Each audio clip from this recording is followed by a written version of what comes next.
We're back for another episode of Dating Chronicles. This episode, we're going to talk about RESPECT. Stay tuned. Listen, boy, even through the broken heart, the cheating and the lying, my love's still yours, and that's no lying. We were made to be together through adversity, so I felt the need to let you know that you're mine. My love. I think heaven sent you from above. You're my baby. You're my love. I think heaven sent you from above. Dating is hard, and dating as a minister is even harder. Through 2 broken marriages, plenty of heartache and pain, my life felt like a Southern soul song. And I promise you, it's hard trying to figure out how to love again. I cried so many tears, and I couldn't figure out who I was. I really lost who I was. But I fought through all the pain, and I decided to give it another try. So I had to transform myself just so I could date again.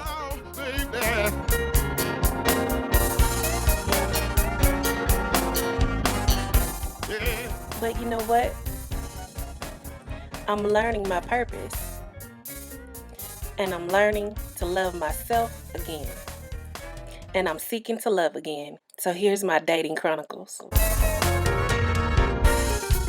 Tell me why, babe, I lie like a Southern soul. So you guys, I know you've heard the song Respect, RESPECT by Aretha Franklin, right? Yeah, even if you're little, you've heard this song before. And I promise you, you probably didn't know that Aretha Franklin is a minister's child. Only difference between her and I is that she didn't minister. But you might as well say she did, because growing up as a minister's child, it feels like you're always ministering to everybody. But anyway, so Respect. I wonder what made her want to write that song. Because I think that, especially being a minister's child, people feel like they can just say whatever they want to say to you, and you are supposed to not say anything back. So because you might be the person that your parents taught you to be meek and mild and be respectful and not to be angry and temperamental, that people take that as a weakness, should I say. And I found that a lot of times I've gone through that. You know, the funny thing about it though, in relationships, I kind of like a little thug. You know, man, it's kind of like, girl, come on. I mean, you know, I like thugs. I can't help it. But, you know, it comes a point in time when you have to understand as a man, when you're dating a woman, especially a woman like me, we don't want to be disrespected. I don't care what I've said, because 9 times out of 10, I'm not going to call you out of your name unless you call me out of mine. And then it's going to take a minute before I do it. And I ain't going to say I'm perfect, ladies and gentlemen, because I've done it in the past. I think both of my ex-husbands have been called out of their names. But I want a man that knows what respect is. Like, even if you're mad at me, take a breath. Take a deep breath and figure out your next words. I'm not a nigga. I'm not your bruh. I'm not your boy. Because if you call me those things, are you gay? Because if you see me as a guy, why are you calling me those things? Or if you're calling me a B, or anything like a negative derogatory word, girl. Oh, I hate the word girl. What is it about the country people that says girl? And that's like the worst thing. when somebody says it to you when they're mad at you, they're like, girl, oh, I hate that. If you feel the need to call me that, then why are you with me? Because if you don't want to be, or you don't want to go, then why are you dating a person like that? I've come to realize though, when a person is disrespectful to you, it's because they realize that who you are is too much for them to handle. I'm not saying in a negative way, but who you are as a person might be too much for them to handle. So they feel like bringing you down a couple of notches will put you in a place where they can handle you. How did I learn that? My ex-husband.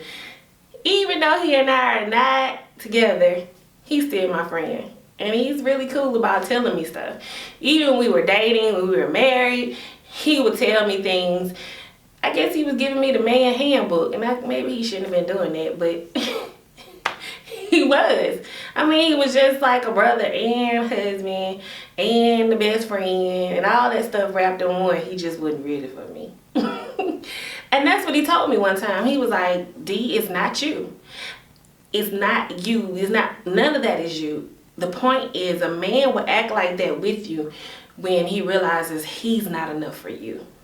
So in order to make you feel like you're not enough for him, he'll bring you down so that you'll start trying to please him.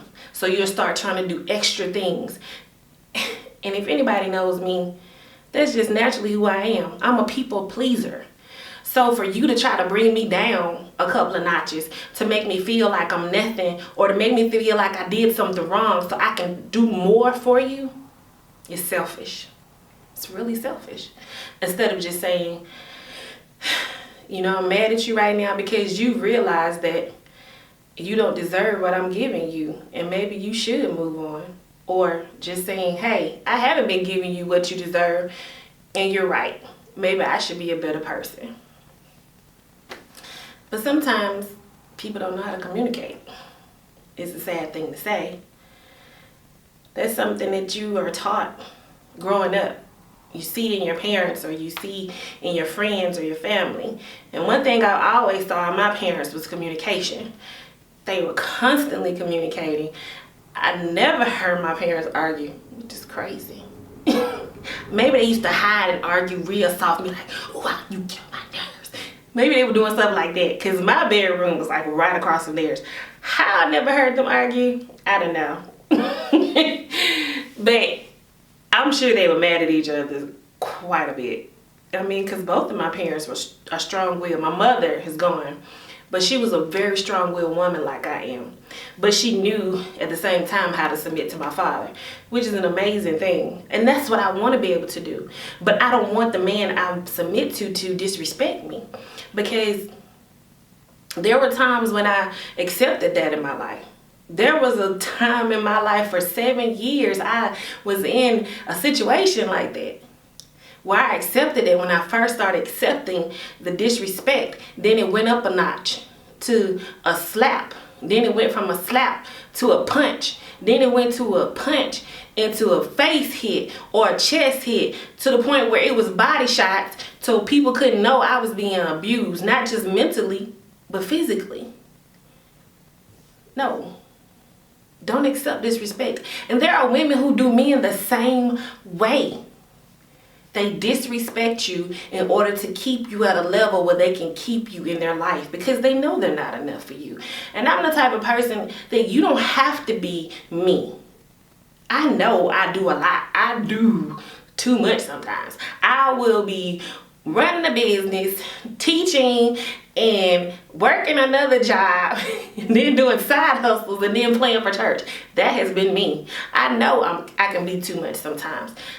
And then trying to be in the life of a person, and they're looking at you saying, oh my God, they're able to do all these things and still love me just as much. And here I am doing barely any of the things they're doing, and I'm not giving them the love they deserve. Imagine a person looking at you like that. Like, dang, I can't give them the love they deserve. What am I supposed to do? I can't give them the things they deserve, the material things they deserve, or I can't show them the things that their parents might have shown them. I think I've had that problem my whole life. Because my parents were the type of parents that were like, go off, learn things, go to different states, go to different countries. They would help us go everywhere. When people meet me, and if I decide to tell them the things that I've done in my life, they're like, wow, for real? Yeah. Even as a family, we would take family trips in other cities and states, and our parents would let us travel out of country because they wanted us to know more than where we lived. They wanted us to see more people. And then when people start hearing about the things I've done, the places I've sung at, the people I've sung in front of, the places that I've been to, it can become kind of intimidating. I'm not expecting my future husband to be the man to be able to send me to the places that I want to go. I expect my future husband to work hard with me so we can send each other to the places we want to go. You see the difference? I'm not expecting you to do everything. I'm not expecting you to be Superman, because we can be the Incredibles together. Nobody can be everything by themselves, but we can be the Incredibles together. Because if you didn't pay attention, in the Incredibles, it's not just the parents, it was the kids too. The kids.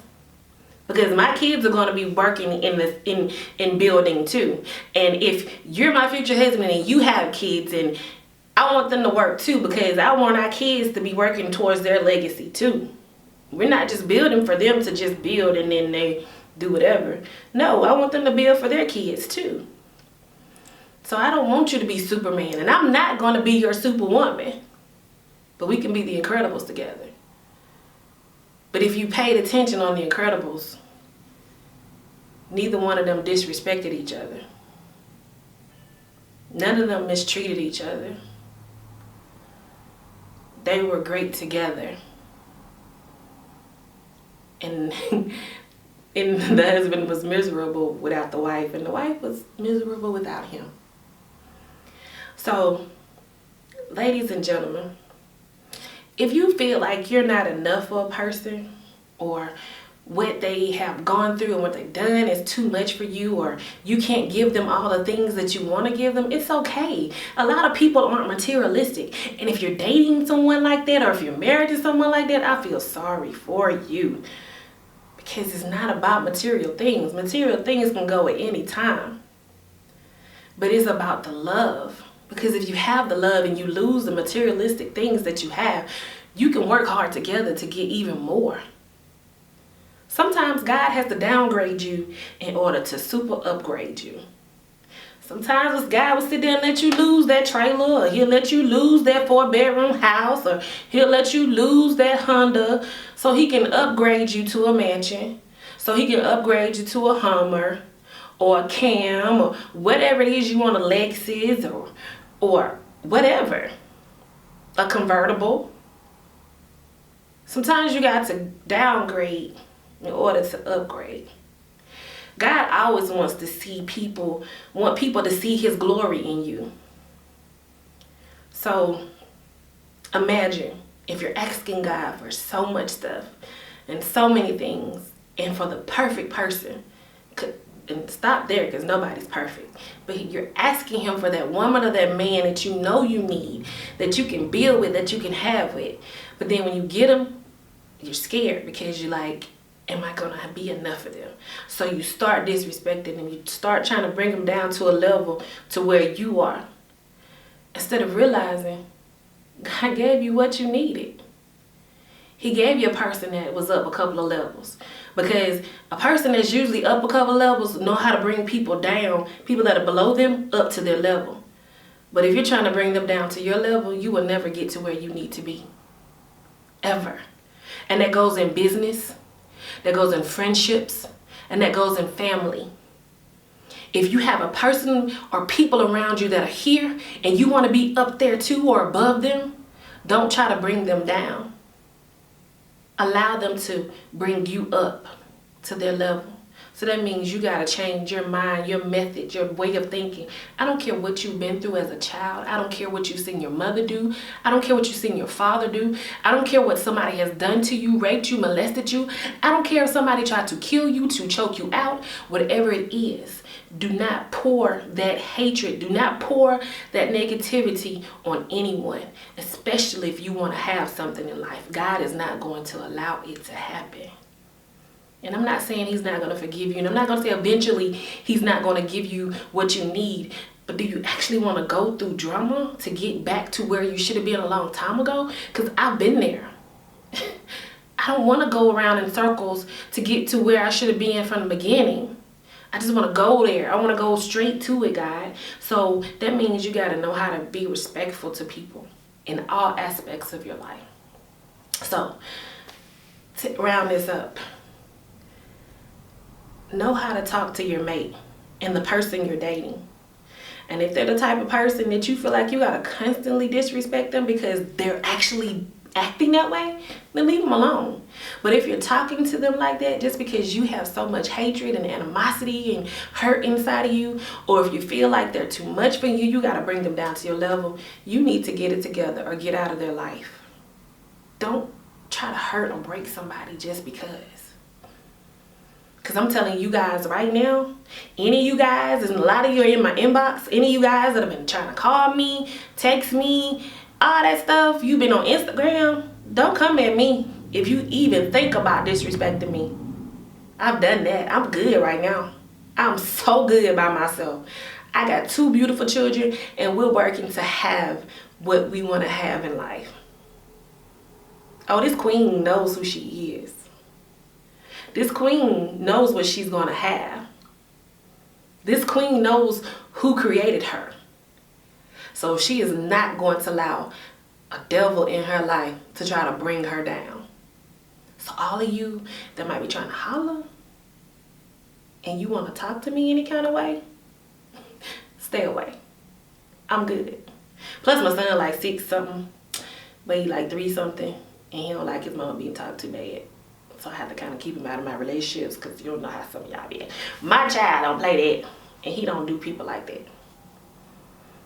If my daddy never talked to me like that, or my mom like that, you can't talk to me like that. And I had to learn that. But now I know that. So now, RESPECT, find out what it means to me. If you respect me, trust me, there's a lot that you'll get from me. If you respect me, trust me, I will submit to you.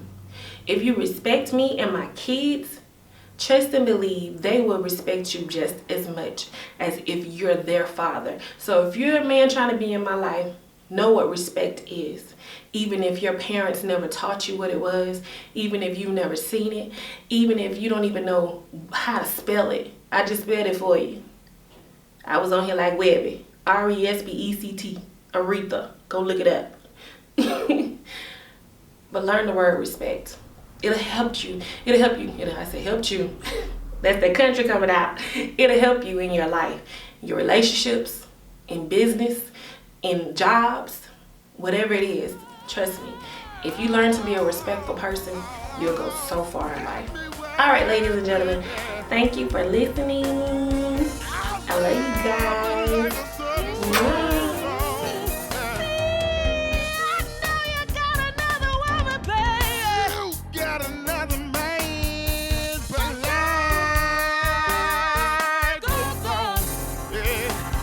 Mr. Tony Nixon, y'all.